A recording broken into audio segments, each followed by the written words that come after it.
Hey, good morning, everyone. Happy Tuesday morning to you. And yes, today is December 31st. Today is my birthday, not yesterday. I don't know really how I got that messed up, except for the fact last week my wife and I were out of town. We were off of our regular schedule. Anyway, got it messed up. But again, today, December 31st, is my birthday. Now, as some of you pointed out, several people in private messaging said, "Hey, Don, look at it like this. You've just got an extra day to be only 69 years old." Hey, that was cool. Tell you, last night had a great time. My best friend here in Ardmore, uh, they took us out to eat to celebrate. He's a young man that's literally half my age, but we do car stuff together and all of that kind of stuff. He's just a really good friend. But anyway, enjoyed the time. It's great to be back with you. Now, remember, today is December 31st. Tomorrow's the 1st. I will not be with you on tomorrow, which is Wednesday. I'll try to be back on Thursday, hopefully, Lord willing, as well on Friday. I've got some stuff very pressing time wise. I may not be able to get back to an examination of Mr. Conley's book on Friday, but Lord willing, I'll do that the following week if it doesn't work out for this Friday. In the meantime, we are looking at Matthew chapter 24, 29 and following, where Jesus, after saying that his apostles would see the abomination of desolation, followed by the great tribulation. Pardon me. And immediately after the tribulation of those days, what days? The days of the abomination of desolation and the tribulation.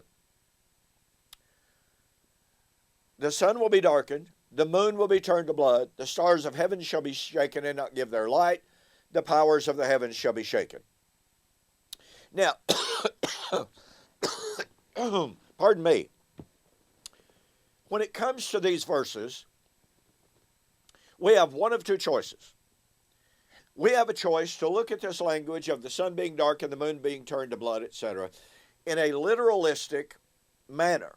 In other words, we take the position, as many futurists do, the dispensationalists do, many in the Reformed amillennial view do, pardon me, even some in the postmillennial view, not many, but some in the postmillennial world, take this language literally. They say it describes a yet future time in which the literal, physical, material world will pass away. Now, that's problematic for those who say, well, actually, we're looking for literal, physical new heaven and new earth. Just recently, in a Facebook exchange with Sam Frost, I pointed out that he believes in a yet future, literal, physical, nationalistic kingdom or physical kingdom here on the physical globe. Heaven is not our home. Earth is a renewed, literal, physical earth, but that's problematic for the fact that he has said repeatedly that literal, physical, material, heaven and earth will pass away. Well, pass away means pass away. And so, when we look at this language of Matthew 24, 29 and following, we're confronted with that choice. Is it literal, as so many people claim, or is it metaphoric? Here's something that we absolutely have to keep in mind. And that is, when we are reading Matthew, Mark, or Luke, or Revelation, which is John's version of the Olivet Discourse, we are reading Hebraic literature. Now, somebody may jump up and say, well, Preston, you blew it on there because it was written in Greek. Well, yes, it was written in Greek, but it was written by Hebrews, expressing Hebraic thought that they had been trained in from the Old Testament. Listen, many scholars have taken note of the fact that one of the problems in studying the patristic writings, for instance, is that they very often use the language of the Tanakh, the Old Testament. They used the language of the Old Testament, and they wrote in Greek, but they did not understand the Hebraic content and the context of the language from the Tanakh that they were citing. And thus, they misapplied the Old Testament. Now, what I'm saying here is a fact that is well recognized in scholarship. And that is that the Hebraic worldview, and for our purposes right here and right now, the Hebraic view of literature, of writing, the interpretation of writing was far different from what is known as the Alexandrian or the Grecian worldview. The Hebrews thought poetically. They thought in word pictures.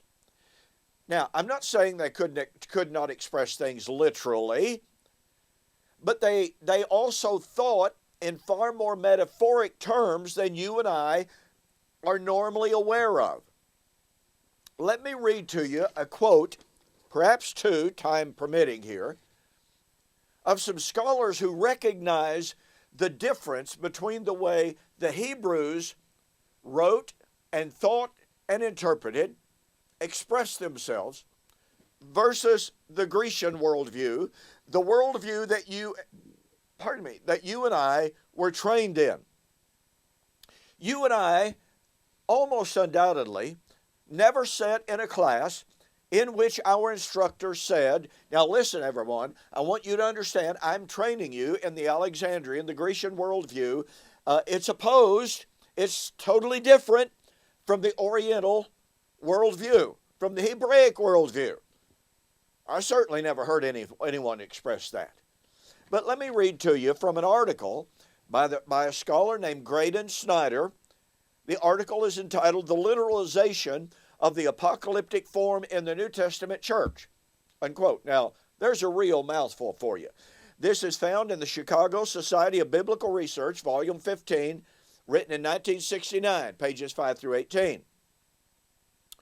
Among other things, Mr. Snyder says that biblical eschatology is, quote, radically disjunctive, unquote. And then he says the following, quote, New Testament eschatology, biblical eschatology, affirms the absolute validity of God's promises to mankind through Israel and of the historical locus of its fulfillment, yet denies that present history or the present institutions of man could lead to its fulfillment.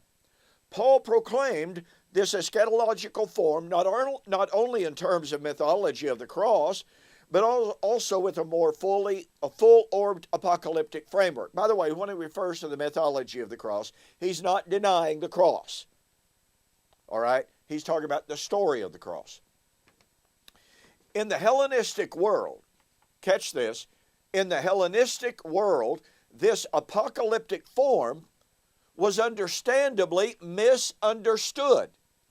In some instances, it was literalized dualistically. In other words, the myth becomes cosmology. So that a struggle between flesh and spirit resulted. In some instances, it was misunderstood chronologically, i.e., the myth becomes history. So that an actual end of time, end of time was expected. The chronological misunderstanding resulted in a problem regarding the delay of the parousia to such a point that the community was forced to identify that disjuncture with the baptism or the birth of Jesus, rather than speaking of a radical disjuncture at hand. In other words, the problem of the delay of the parousia is a problem only insofar as the early community misunderstood and literalized the apocalyptic, unquote. In other words, Mr. Snyder is saying, when the early church, which had become Grecianized, came to the language of Matthew 24:29-31, they misunderstood it because they were thinking in Alexandrian literalistic terms. They were not thinking in the Hebraic form of poetic, metaphoric language. Similarly, R.H. Charles, one of the greatest authorities when it comes to the patristic and the pseudepigraphic writings, commenting on the book of Enoch and the language there, he says, quote, mental visions are not always easily expressed in words. The seer who in a vision has received a message in some fantastic guise necessarily has to impress upon his mind, or the impress upon his mind, of what he has seen when giving his message. And when he describes his vision, the picture he presents is, in the nature of the case, more fantastic to the ear of the hearer than to the eye of the one who saw it. Allowance must be made for this, especially by us Westerners who are so lacking in the rich imaginativeness of the Oriental. Our love of literalness hinders the play of imagination because we are so apt to materialize a mental picture presented by someone else, another. The apocalypse. Well, the apocalypses, he's including in that books like Enoch and Baruch, Solomon perhaps, the works of Solomon perhaps, and certainly the book of Revelation. The apocalypses were written by Orientals, and we cannot do justice to them unless we remember this. Remember what? They used metaphoric, hyperbolic, poetic language. But it would be best if we could get into the Oriental mind and look at things from that point of view, unquote. Now, what we see in these quotes is a realization that there is a dramatic contrast between the Oriental mind of the Jews, who express themselves in word pictures, metaphoric language, hyperbolic, exaggerated language, which was never intended to be taken literally, versus the Western worldview, the Grecian worldview that tries to say, oh, you know what? The Bible says what it means what it says. Therefore, when Jesus said the sun will be darkened, the moon will be turned to blood, that's exactly what it's got to mean. That must refer to the literal material creation passing away. Folks, if we don't learn how to interpret the Bible from the Hebraic worldview, we are doomed to misunderstand it. What we will see in Thursday's video, we will begin to see some Old Testament examples, Old Testament passages that Jesus was quoting from, citing from, echoing in Matthew 24:29 and following. Passages which are demonstrably metaphoric, non-literal. So here's the question for the day. When we approach Matthew 24:29 and following, when a New Testament writer or speaker quotes, cites, alludes to, and echoes Old Testament language that is demonstrably metaphoric and non-literal, upon what hermeneutical basis, upon what hermeneutical authority do we say, well, yeah, the Old Testament text was clearly metaphoric and non-literal, but hey, when Jesus and his apostles use that language, when they quote from those verses, they're actually applying it literally. Where is the authority and where is the evidence? There is no such evidence. Now listen, I want you to remember my January 2019 special, 3-book special.